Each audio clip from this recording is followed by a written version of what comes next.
Crush from 1993 is a erotic thriller film written and directed by Alan Shapiro, starring Cary Elwes, Jennifer Rubin, and introducing Alicia Silverstone. Darian's a very special girl. Nicholas, darling. Oh, hi, Darren. It's my friend Amy. Hi. My landlord's kid, Marion. She's got a crush on you. What, are you saying I did something to provoke this? Well, did you? If you were 10 years older. You'd what? You have to be the adult. You can't blur the line. Wait a minute. I really like you, Darren. I really like you, too. No, I mean, as a friend. That's a big difference.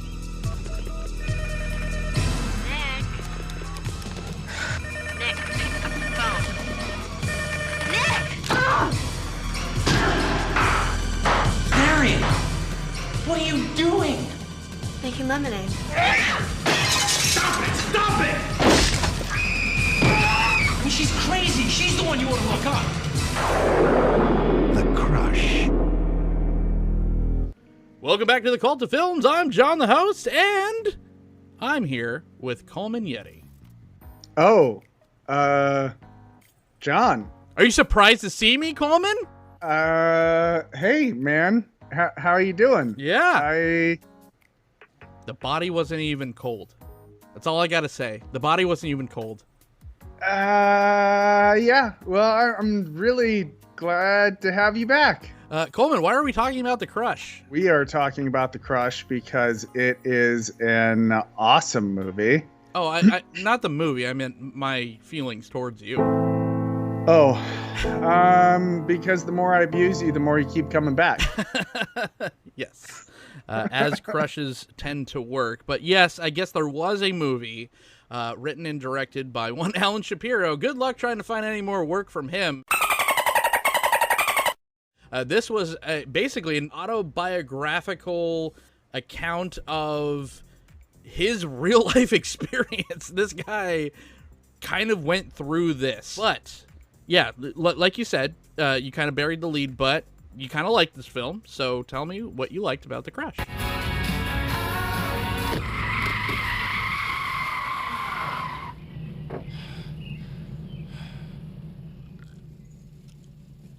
It's ridiculous.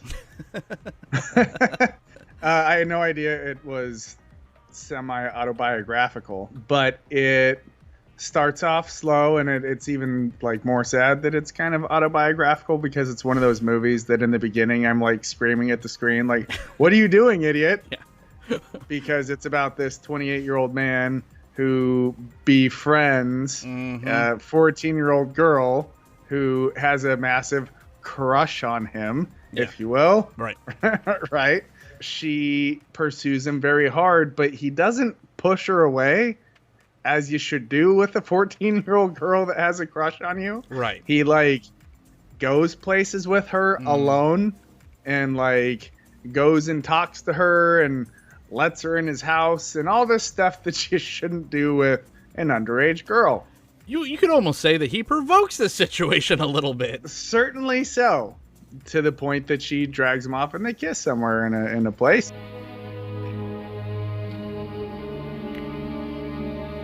Wait a minute. What? And that shouldn't happen. That's bad and wrong. And then it progresses to full-blown psycho stalking behavior. She tries to ruin his life, kind of tries to kill him at one point, destroy his career, basically anything and everything she could do to destroy this guy.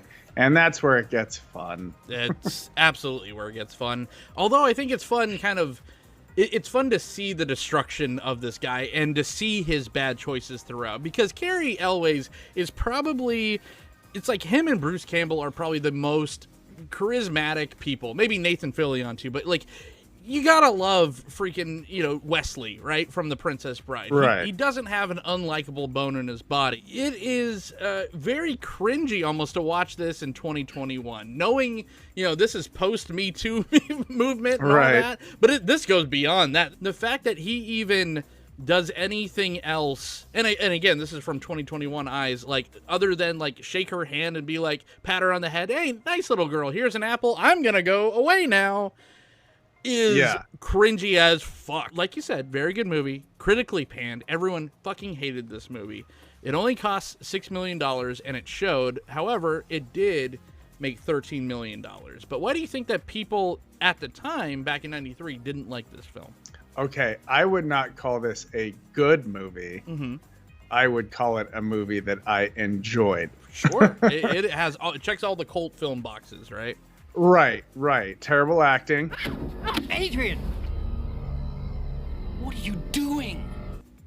Carrie Elway's his accent was trying to break through his American accent the entire time.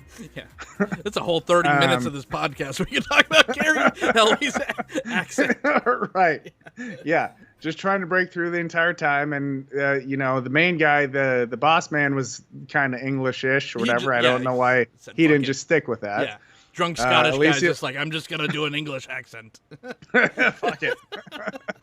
Alicia Silverstone. I mean, this is kind of one of her first roles, or it is her first role. It was introducing Alicia Silverstone. Yeah. So her terrible acting is forgivable, and it's not like she went on to do great acting later. She went to dance on like car hoods and be a Valley girl. So debatable. I think she was really good at what she was good at, and I think she was good in this. Okay, fair point. Yeah. I think that the awful dialogue maybe doesn't help the acting either, because the dialogue was just written very poorly, and the main character, Nick, wasn't lying. If it's autobiographical, he really is not that good of a writer.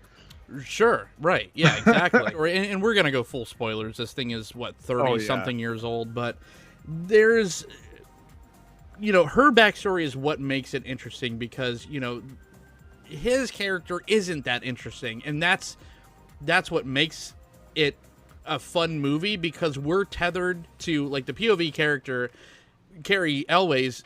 If the actor wasn't so damn likable, this would be miserable, because there's nothing special about this guy. Literally, a 14-year-old girl writes circles around him as a journalist.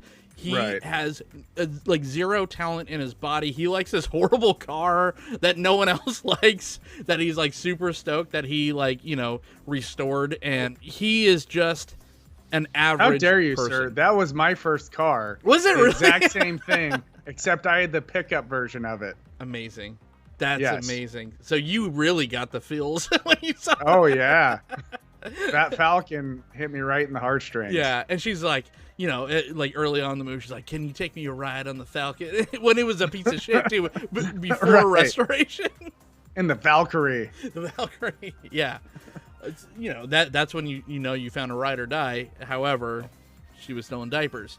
I digress. That's what makes it so fun, is usually your main character is the person that you learn so much about, and you're just like, oh, this person's interesting, and then all these things happen to that person.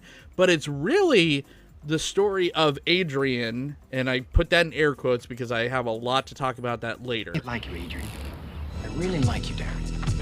But her character is what's really interesting, because we learn that she is this, she skipped 2 grades, she's this evil genius, she's done this before, she's killed a guy, which I guess technically so is Coleman and Johnny Mulligans, but, reanimation. Well, not well enough, apparently. I was hoping maybe you're just a Tupac hologram. And that's the fun thing, is that the onion that we're really unraveling is actually her character, and not so much his, because he's just throwaway. It could have been anyone. It's just a Joe Schmo renting out the guest house. She is what's interesting about this film. She is, and yeah, you get the layers throughout, just the evil genius part, kind of how her psychosis shows itself over time. It's definitely, an extreme version of how I think kids at that age actually work. I think that 14-year-old girls do get infatuations and, get extremely strong feelings and mixed signals and everything else. And boys too. Boys are just stupid at that age. Sure. Everyone is. But luckily, as a man, we have the attention span as far as girls go at that age of a goldfish, right? We're just like, oh, I think I love that girl. I think I love her. And then someone else walks by in bike shorts, and we're like, oh damn, I think I love her. You know? I love her now instead. But the like women and girls and women are just like, if they find one man, it doesn't even matter if it's their best friend's man. They're just like, hey, I want your man. You know, that's the man. Yeah. I love that man. Right.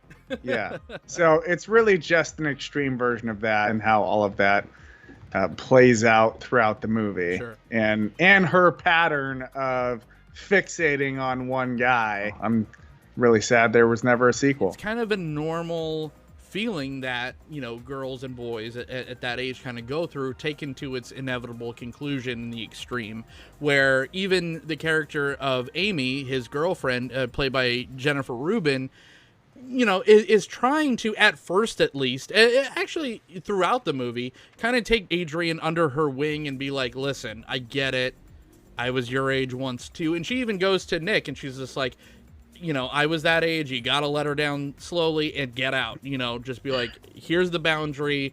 Let's move on. And he doesn't do that. He always leaves the fucking door open. And so everything that happens to him is kind of warranted. Now that was a mistake, Adrian. Was sneaking in to watch me undress a mistake too? Hmm?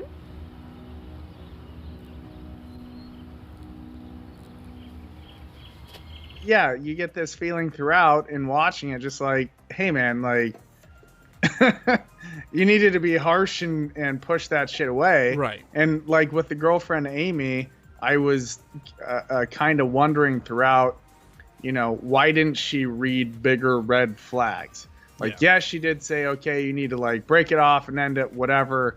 But when he's getting phone calls from a 14-year-old, like leaving messages, and the 14-year-old's calling him darling and all this shit. Yeah. Like, why didn't she get bigger red flags and be like, hey, what the hell are you doing? This isn't cute anymore. Yeah. That this girl like thinks this way and is doing this. No, it's just such a basic level of what? Like, that was the choice? I want to go on a drive. Like, I just played this like symphonic like masterpiece. Obviously, there's something different about this girl other than she's just like a good-looking girl, right? And she, you know, she's mature for her age, all whatever. Obviously, there's something else going on. Him being like, let's go to makeout point. This sounds like a great idea, you know, and then being like, I'm the victim later on. I mean, the girl is completely spun. Why won't anyone fucking believe me? Oh, yeah. Well, and he drops these moronic lines throughout. Again, like you said, just leaving the door open. Yeah. Where, you know, he drops the lines like, if you were only 10 years older. And that's where the writing shines through, because he says that line and then right away, like super quick, sharp as a tack, she's like, you would do what? I love that. Oh, yeah. I love that interaction. Oh, yeah. Yeah. I tell you, if you were 10 years older. You'd what?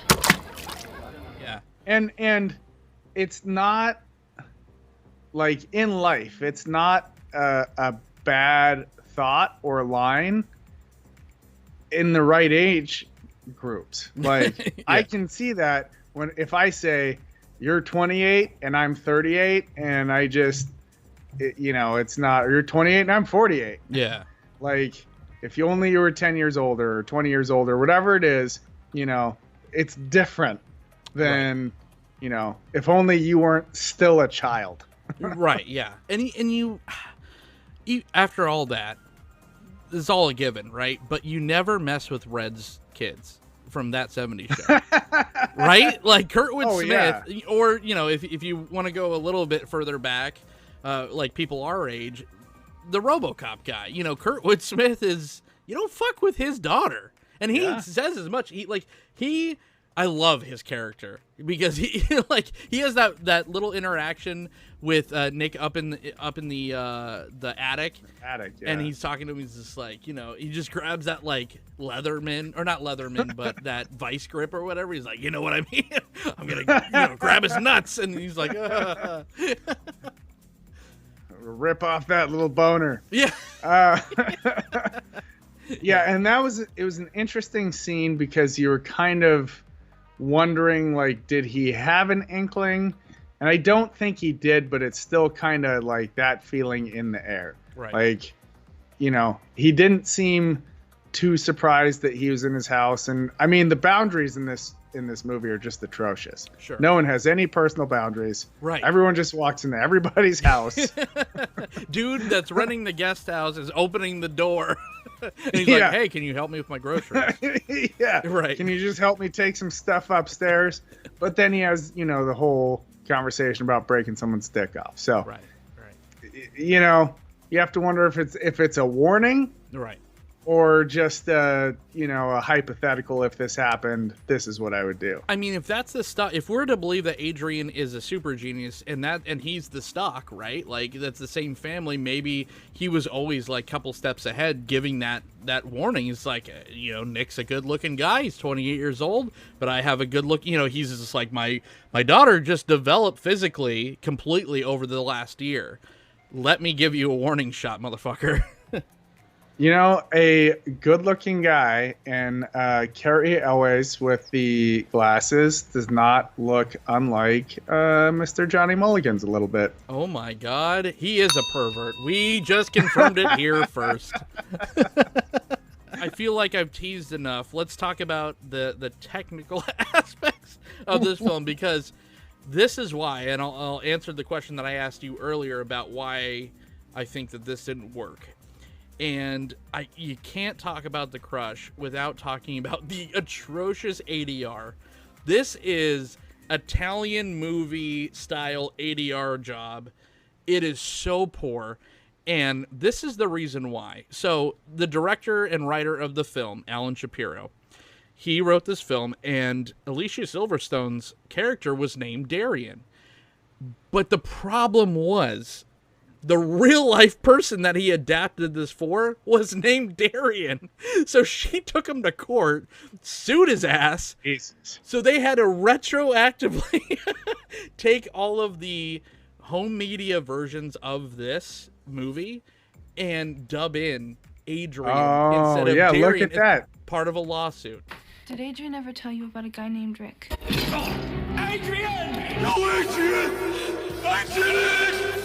Yeah, Darian, right on the IMDb. And it is so funny because I remember watching this film when I was a wee John, probably a bad idea, but watching this film, and she was always Darian to me. Oh, hi, Darren.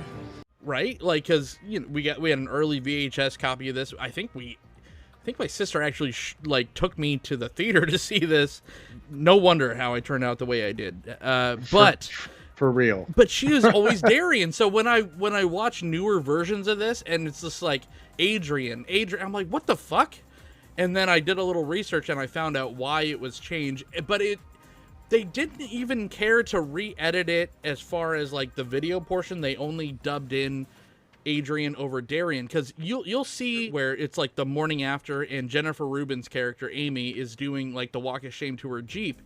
And Alicia Silverstone walks up to her and she's like, "What'd you do last night?" And she has the best line of the entire movie. And she goes, "Darian, go play."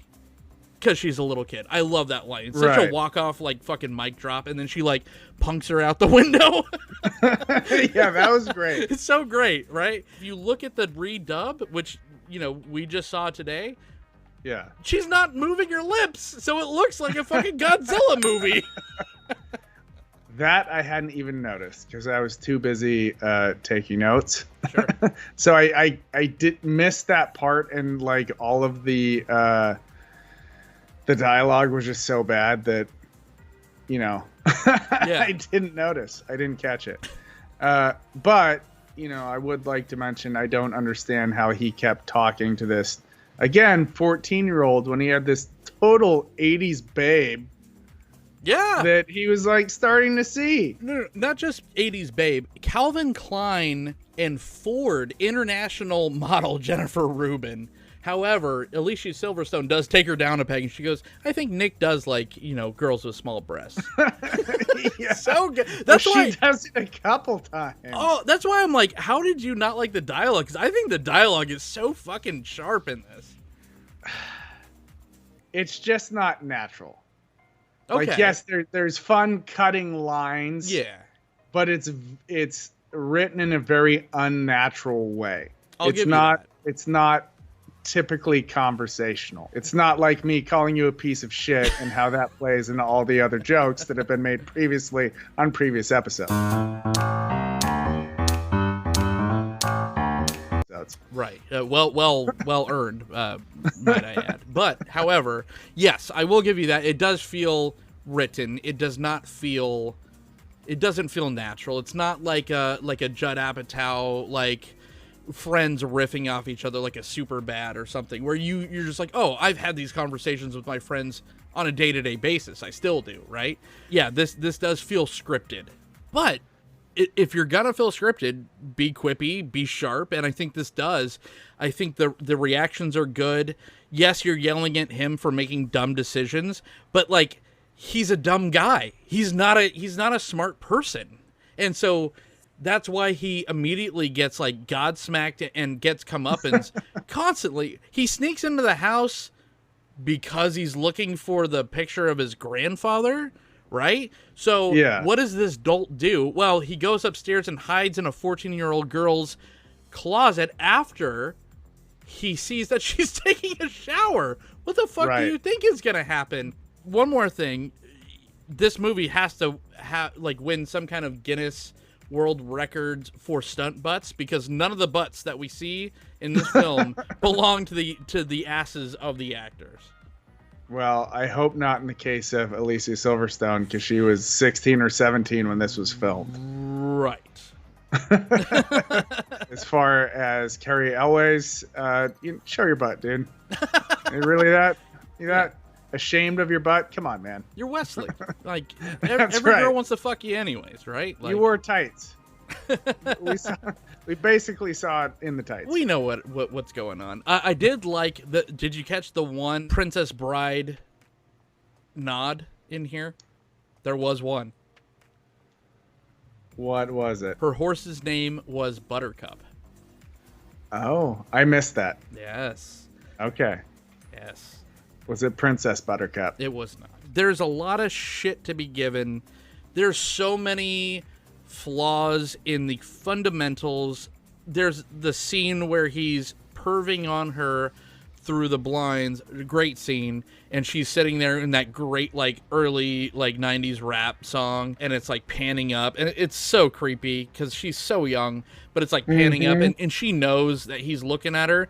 But when he comes down and goes and confronts her, he's wearing a different colored shirt. When Amy goes to develop the pictures, she goes in there.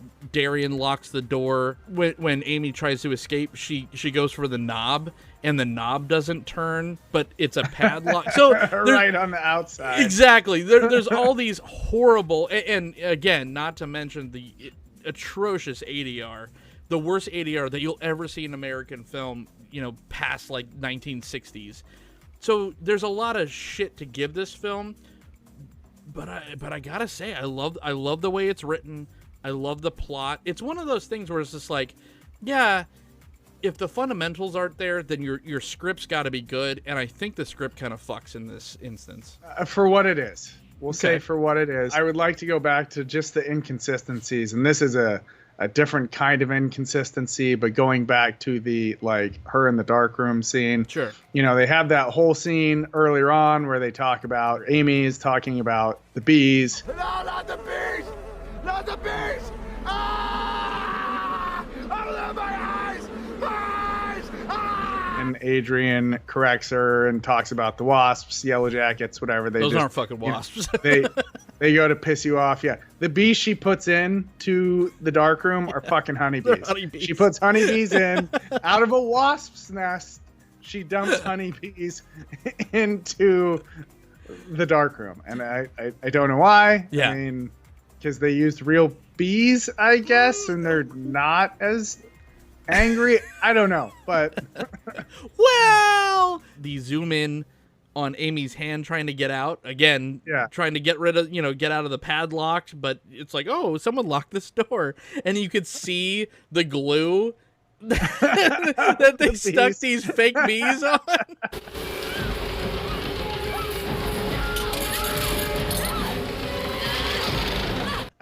It's fantastic. And that's why this is such a cult film, I think, because it has it's weird because it has a smart script. It has a smart idea as far as structure goes. It's never boring. Like, it's paced perfectly, but it has all these like fun pitfalls of like, this guy did a thing. Alan Shapiro had a story to tell, and he took a shot, and he took it. And fuck all if he knew what the hell he was doing, right? Like, no one for sure. No one to tell him no. He's like, I had $6 million. I'm gonna make this movie about my life. How some hot 14-year-old tried to fuck me, and it was wrong. He made it, and good on him. I would like to know how autobiographical it is. It's pretty fucking close. Where she sued him. Right, with the girl being crazy. Well, I mean, she would have sued him if she wasn't crazy, and he made her out to be way more crazy. Yeah, that's but fair. How much did Alan Shapiro play into the real story? Like Alan Shapiro, it sounds rapey. Yeah. Did he just kiss her, or quadruple space? Right. I don't know. However, how did you avoid this movie growing up? I don't know. Was it on your purview at all? Mm-mm. Wow. I've never heard of it until we talked about it today. I definitely enjoyed it. There was the one moment at the end that, rarely do things make me laugh out loud, but I'm like laughing hysterically by myself in my house watching this when he punches her off the carousel and she flies across the room.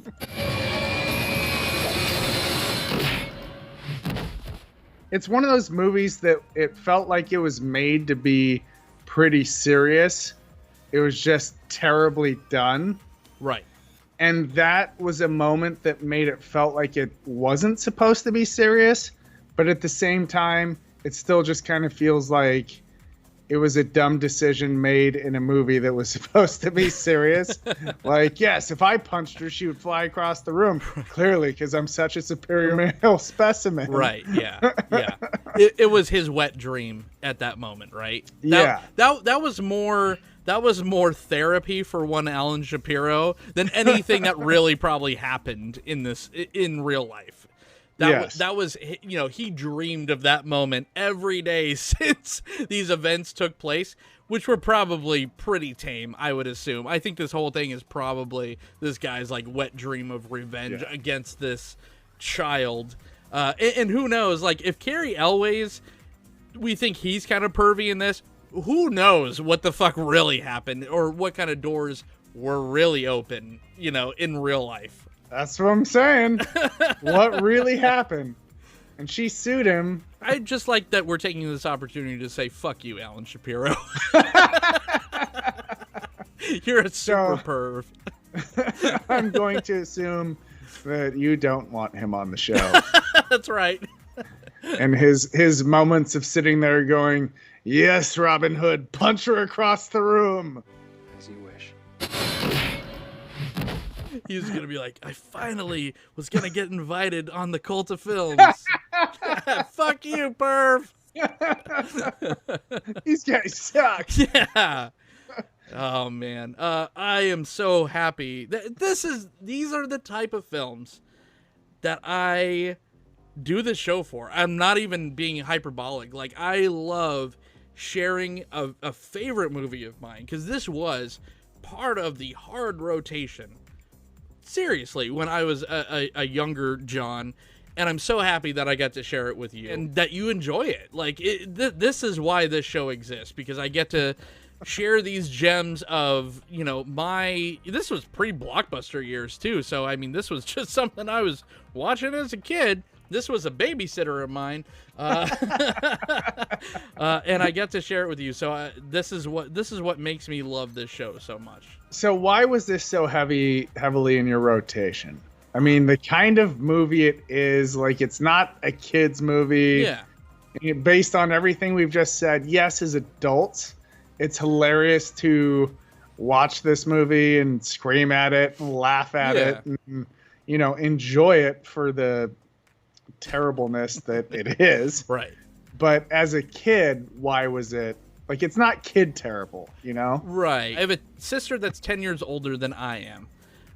So that should, you know, I was watching Cry Baby, which is just like, oh, Cry Baby. No, have you seen Cry Baby? No, like 5-year-old should see that movie. Like, there's a lot of films that I got exposed to at a young age because I was hanging out with my older siblings so much. Great, though. Like, yeah, I don't recommend this as a parental thing to tell to other parents, but I'm glad that I got to experience stuff like this back then, because it really shaped me as like a film appreciator, where I get to look back on gems like The Crush and be like, hey, let's talk about this shit, you know, almost 40 years later. Yeah. It's just an interesting pick. I mean, I guess, yes, watching it with your sister makes a little more sense that she'd be watching it more. It's not like The Evil Dead and all these things that as a kid you might find, whatever you find as a kid that you latch onto, you know. It's, you know, I think that cheesy horror trope for you is a big piece of all of that as well. Yeah. Well, think about it too. It's like Cary Elwes back in early 90s. Like, he did Princess Bride. He was basically like a male American sweetheart. And then he did like Robin Hood Men in Tights. Like, he was on fire. And so I think, you know, if I were to transplant my brain into my sister's brain, or her rationale of even checking this movie out, it's just like, oh, I love this guy. Like, he's in all these huge films, and then he's in this. Cary Elwes would go on to you know, be in like the Saw movies and stuff like that. And I just, anything that he's in, he just elevates. Even you put him in Liar Liar, where Liar Liar is a Jim Carrey clinic, but Cary Elwes' a clinic or classic? Well, both. Like, he puts on an acting clinic in that.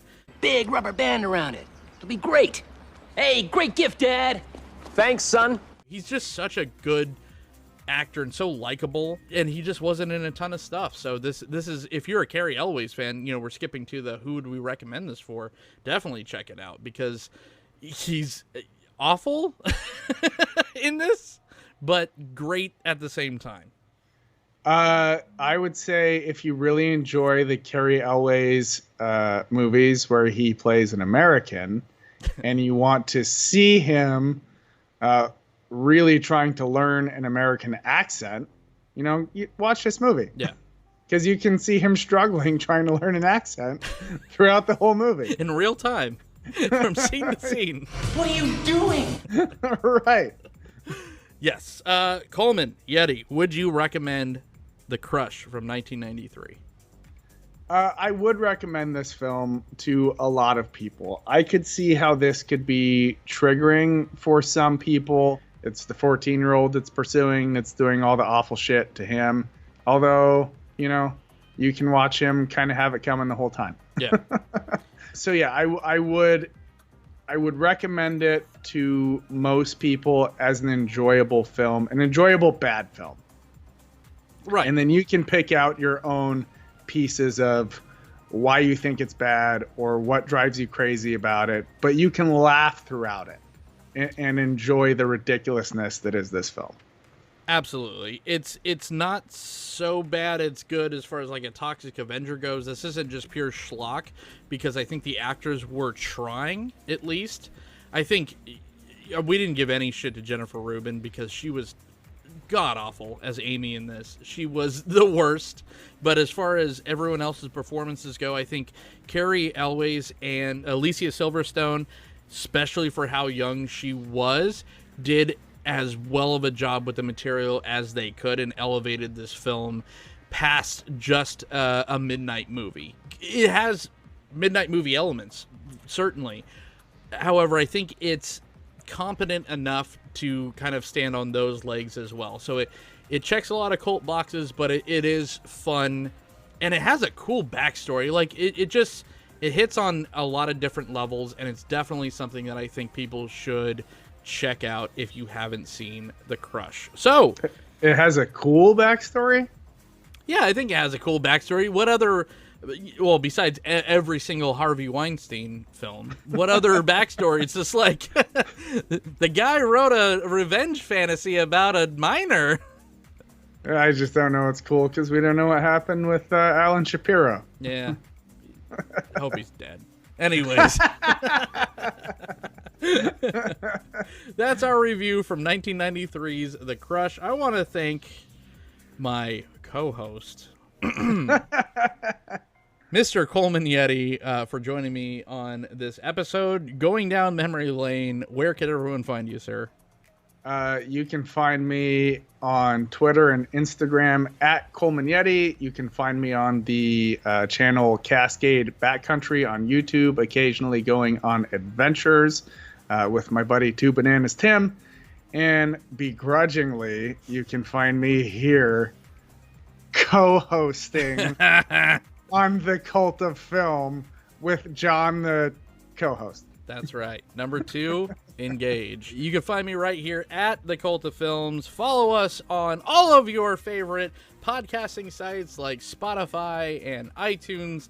Leave us messages on our answering machines telling us just how fucking awesome we are. And, 98 or 99 of them at least. That's right. Half drink bottles of vodka.